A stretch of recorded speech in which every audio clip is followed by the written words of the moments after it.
Então a oração, gente, é uma maneira de nós nos aproximarmos do nosso Criador, certo? Eu já vou responder, tá, Diácono Haroldo? Ele disse, aproxime-se de Deus, em Tiago capítulo 4, versículo 8. Aproxime-se de Deus e Ele se aproximará de vocês. Pecadores, ele diz, limpem as mãos e vocês que têm a mente dividida, purifiquem o coração. Então a gente já percebe que há um interesse de Deus que a criação se aproxime dele, toda a criação. Não é um grupo seleto de pessoas ou por causa de uma posição eclesiástica. A posição eclesiástica exige o respeito que a gente tem que ter com a liderança, mas diante de Deus, todos nós podemos ter esse contato e esse nível de relacionamento com Ele. Olha o que diz em 1 Pedro, capítulo 2, versículo 9.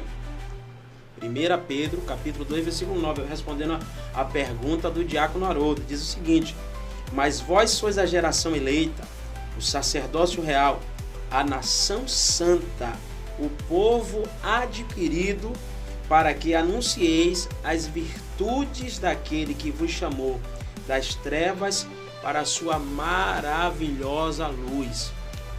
O apóstolo Pedro está dizendo, vós sois a geração eleita, o sacerdócio real. Quem é essa geração eleita? É todos aqueles que foram escolhidos por Deus, a sua igreja. Não está relacionado a uma única pessoa, a um título, a um cargo.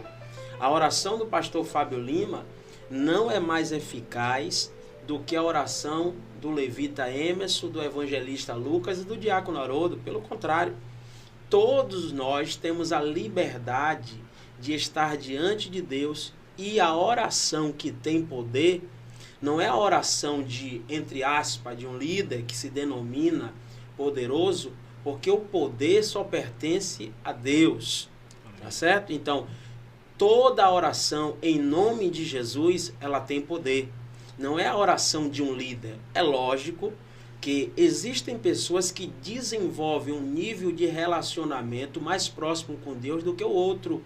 Mas isso não significa que uma oração é mais poderosa do que a outra. Você tem a sua intimidade com Deus e você pode orar a Deus na sua casa, na igreja, no seu trabalho ou em qualquer lugar. E a oração em nome de Jesus, não para benefício próprio e satisfação do seu ego, ela tem poder. Porque pode ter certeza que o que Deus quer é que você manifeste a sua fé nele, e essa fé é manifestada por intermédio da oração e do cumprimento da palavra de Deus em sua vida. Então, respondendo à pergunta do diácono Haroldo, a oração de um líder sacerdotal, entre aspas, não significa, ou vamos trocar em miúdo, de um pastor, não é mais poderosa do que um membro. O membro também tem acesso, o mesmo acesso que um pastor tem, o membro também tem diante de Deus para orar em nome de Jesus, e assim o Pai atender a sua oração. Tá certo?